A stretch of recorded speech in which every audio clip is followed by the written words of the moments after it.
Olá, amigos. Nós temos tido nos nossos encontros a oportunidade de refletirmos sobre as orientações, os ensinamentos mais básicos da doutrina que fundamentam o nosso conhecimento da natureza, da origem, do nosso destino como espíritos na Terra e na evolução, que é o objetivo da doutrina dos espíritos, segundo Allan Kardec, apresentar-nos essa ciência espírita que nos educa para a compreensão da nossa existência, do nosso progresso, da nossa evolução. Nessa semana, quando preparávamos para o trabalho de hoje, ocorreu-nos uma recordação muito curiosa.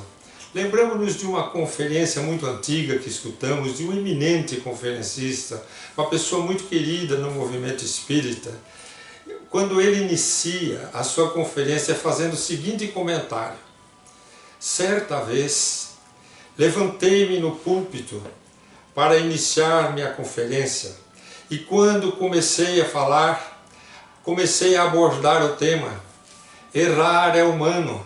E quando eu disse isso, meu benfeitor apareceu-me e olhou-me com muita seriedade, dizendo-me: se você continuar, eu me afasto e deixo você sozinho. E eu estranhei, porque eu só tinha dito errar é humano.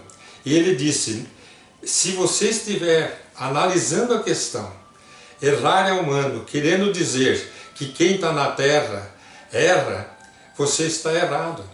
Porque na verdade vocês, por errar, é que estão na Terra. Não é por estarem na Terra que vocês erram. Porque a Terra é um mundo destinado às almas imperfeitas. E à medida que elas forem evoluindo, elas vão deixando a necessidade de habitar em mundos dessa natureza. Então, quando a gente argumenta, quase que defendendo a tese de que nos é lícito errar, porque errar é humano, e não é. Errar é próprio da imperfeição da alma humana num dos estágios em que ela se encontra. E dito isso, o conferencista então mudou sua palestra. E ele passou a falar dentro dessa concepção que a doutrina nos apresenta. E quando isso veio à minha mente, eu fiquei muito sensibilizado com a ideia dessa recordação e fui procurar subsídios para podermos reforçar o que nós já temos refletido aqui sobre tudo que Allan Kardec tem nos trazido na codificação dos ensinamentos dos espíritos superiores, para que nós compreendamos essa questão. Então nós falamos dos tipos de mundo, das ordens, das classificações dos mundos, do universo, das moradas do Pai, falamos da classificação dos espíritos imperfeitos, bons, puros, conforme o grau de evolução, vive em mundos onde vivem os espíritos melhores, ou piores, ou primitivos, e fomos apresentando a doutrina, conforme tem nos sido apresentado pelo insigne codificador, para compreendermos o porquê vivemos num mundo onde predomina o sofrimento, onde predomina a miséria, onde predominam as dificuldades, e sermos resignados, porque ser resignado é aceitar. Segundo a mensagem de Lázaro em O Evangelho segundo o Espiritismo, o Espírito Lázaro diz que a resignação é a aceitação do coração dos desígnios de Deus.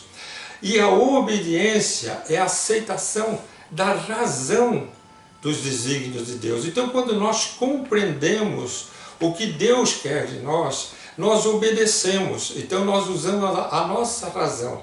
Mas quando nós consentimos com os desígnios de Deus, nós usamos a resignação e sofremos menos aqui na Terra. Então tudo isso serve-nos como aprendizado. Então quando nós pegamos esse raciocínio que Allan Kardec nos apresenta, que esse orientador, esse conferencista apresentou, esse ensinamento do seu benfeitor, você está na Terra, quer dizer, você está vivendo na humanidade terrena, porque você é um espírito imperfeito, então porque você erra, por isso que você está vivendo no mundo que você vive. Então errar Não quer dizer errar é humano. Errar é inerente ao ser humano no grau de evolução em que se encontra. Ponto. Muda essa característica. E olha o que nós encontramos no Livro dos Espíritos. Nós encontramos Allan Kardec fazendo um estudo, quando ele vai estudar o capítulo da perfeição moral. Ele vai apresentar o estudo das virtudes, dos vícios, e ele vai falar da grande chaga da humanidade, que é o egoísmo.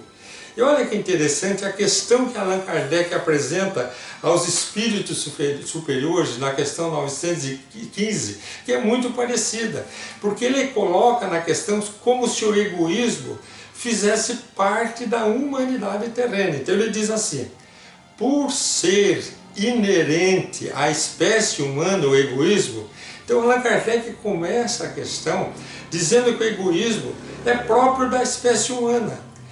Não consistirá então o egoísmo sempre um obstáculo à evolução da Terra, à predominância do bem um dia aqui na Terra, ao reinado do bem absoluto no mundo? E o Espírito que responde o corrige nessa questão de que o egoísmo não é inerente à espécie humana, mas aos espíritos imperfeitos encarnados na Terra, exatamente como orientou o benfeitor do nosso conferencista querido. Muito querido, por sinal. Diz assim o Espírito a Allan Kardec: é exato que no egoísmo tendes o vosso maior mal, porém ele se prende à inferioridade dos espíritos encarnados na Terra e não à humanidade. Não é característica da humanidade o egoísmo, mas dos espíritos imperfeitos que vivem na Terra. E aí eles abrem um leque dizendo: vocês não têm ideia de quantas almas boas vivem no mundo, de quantas pessoas que já vivem só da caridade, que não são egoístas, que vivem neste mundo, que já venceram o egoísmo, que estão aqui dando exemplos, mas que vivem no anonimato. Então a gente não tem essa noção. Então vamos voltar à questão da análise, nossa reflexão. Errar é humano. Vamos transformar em pergunta: errar é humano? De onde vem essa frase? Do latim.